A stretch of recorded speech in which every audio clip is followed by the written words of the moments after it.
আসসালামু আলাইকুম। আমার পুরাতন এবং নতুন দোকান দুই দোকানে অনেক ওয়ার্কার কাজ করত, কিন্তু সেই সময় একটা প্রবলেম সবসময় দেখতে পেতাম। গাড়ির যে কোনো কাজ করার পর আবার কোনো না কোনো সমস্যা নিয়ে গাড়িটা আবার ফেরত আসছে। কোনো জায়গায় নাট বোল্ট ঠিকমতো টাইট দেওয়া হয়নি, কোনো জায়গায় ওয়ারিং কাজ করা হয়েছে কিন্তু ট্যাপ করা হয়নি। আমি যদি গাড়ির সামনে না থাকি একটা না একটা সমস্যা ওয়ার্কাররা করে থাকে। এই বিষয়টা আমি মেনে নিতাম, কিন্তু এই ভুলগুলো যদি এমন কোনো মেকানিক করে থাকে যে 10-12 বছর ধরে এই লাইনে কাজ করছে, আসল কথা হলো এটা তার নিজের দোকান না যে নিজের মনে করে কাজ করবে। তাই আমার সকল কাস্টমারের কাছে রিকোয়েস্ট, আমি যখন দোকানে আপনার গাড়ির সামনে আছি তখন আপনি নিশ্চিন্তে থাকুন, কারণ আপনার গাড়ির কাজ যখন ভালো হবে, আপনি সার্ভিস নিয়ে যখন খুশি থাকবেন, তখন আমার কথা অন্য কাস্টমারের কাছে অবশ্যই বলবেন। তখন সে আমার কাছে কাজ করার জন্য উৎসাহিত হবে। আমি যখন রোলস রয়েস গাড়ির বিজ্ঞাপন দেখলাম, সেখানে বলা হলো রোলস রয়েসের দ্বিতীয় কোনো শাখা নেই। তার বড় কারণ কোয়ালিটি। কারণ আমি এক দোকানে থাকলে অন্য দোকানে থাকতে পারছি না, তাই আমার দ্বিতীয় দোকান সাথে সাথে বন্ধ করে দিই।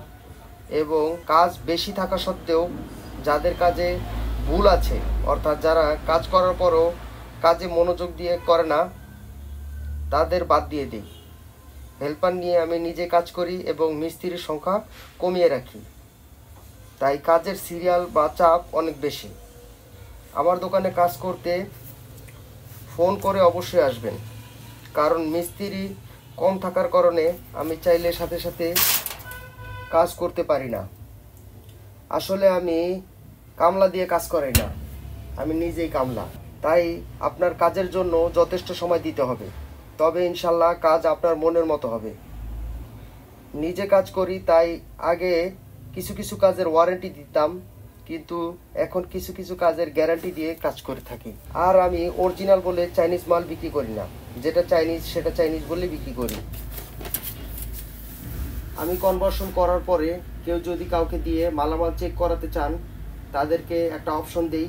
কনভার্সন করার পর আমি গাড়ির পিছনে বসবো, আর আপনি যদি কাউকে দিয়ে চেক করে কথায় কাজে মিল না পান, তাহলে টাকা না দিয়ে চলে যাবেন, 1 টাকাও দিতে হবে না। আমি চাইনিজ মালামাল দিয়ে কাজ করি, সেটা অবশ্যই উল্লেখ করে দিই, কারণ এলপিজি সিএনজির বেশিরভাগ মালামাল ইতালি হয়ে থাকে। তাই চাইনিজ মালামালগুলোতে ইতালি লেখা থাকে। অনেক অসাধু ব্যবসায়ী চাইনিজ মালামালগুলো ইতালি বলে চালিয়ে দেয়।